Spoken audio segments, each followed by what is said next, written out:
Hello, bonjour. Aujourd'hui, je vais parler de Meghan Markle, la duchesse de Sussex. Je vais parler en fait d'une manipulation des médias à son encontre. Ça, on est sûr qu'il y aura forcément de la manipulation quand il s'agit de Meghan Markle, que tout ce qu'elle va dire va être twisté, les mots vont être repris et rechangés, n'est-ce pas, pour soutenir une narrative plutôt négative. Donc, en fait, ce qui se passe, c'est que Meghan Markle, la duchesse de Sussex, s'était rendue dans un marché ouvert, un marché de fermiers, et ça a été rapporté dans les journaux anglais. Il y avait même de nouvelles photos. Je l'ai parlé dans une de mes vidéos. Ce que les tabloïds ont fait, c'est de trouver quelque chose de négatif. Quand ils n'en avaient pas, ils ont inventé. Ils ont dit en fait que Meghan Markle, qui s'y était rendue avec son chien, avait brisé une règle, celle disant que les chiens ne devaient pas rentrer dans les marchés, qui devaient être laissés à l'extérieur du marché. Ce qui s'est passé, c'est qu'ils ont montré la photo d'un signe, un signe disant les chiens sont interdits dans le marché. Ils ont mis une photo de Meghan Markle avec son chien en laisse à côté, pour ensuite nous dire dans l'article en tout petit qu'en fait Meghan Markle avait laissé son chien à son garde du corps.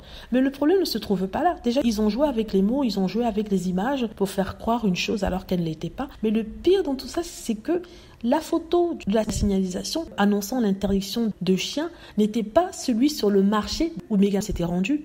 Meghan s'est rendue dans le marché de Montecito, alors que la photo qui était publiée dans le Daily Mail était une interdiction de chiens pour un marché à Santa Barbara. Montecito fait partie de Santa Barbara, mais il y a un marché qui s'appelle marché de Santa Barbara là-bas. Vous voyez, donc ils ont créé toute une narrative, une faute narrative, n'est-ce pas, sur les chiens. Et pour étayer leur argument, leur fausserie, leur mensonge, ils ont pris un signe, un tableau en tout cas, qui appartenait à un autre marché pour l'introduire dans l'article, le faisant passer pour celui qui était sur le marché où s'était rendue la femme du prince Harry. Vous vous rendez compte à quel point ces gens sont pervers. Il aura fallu que quelqu'un qui habite dans le coin, qui est une fan de Meghan Markle, montre ça sur Internet en disant « Mais faites attention, cette pancarte-ci, ce n'est pas la pancarte qui se trouve au marché de Montecito, non. C'est en fait une autre pancarte qui était dans un autre marché dans lequel je me suis même rendue la semaine d'avant. » Et l'a montré avec preuve à l'appui. Vous voyez à quel point tout ce que Meghan fait, forcément, ils cherchent à tourner ça en négatif et ils sont prêts à tout. Je dis ça pour ceux qui disent « Ah oui,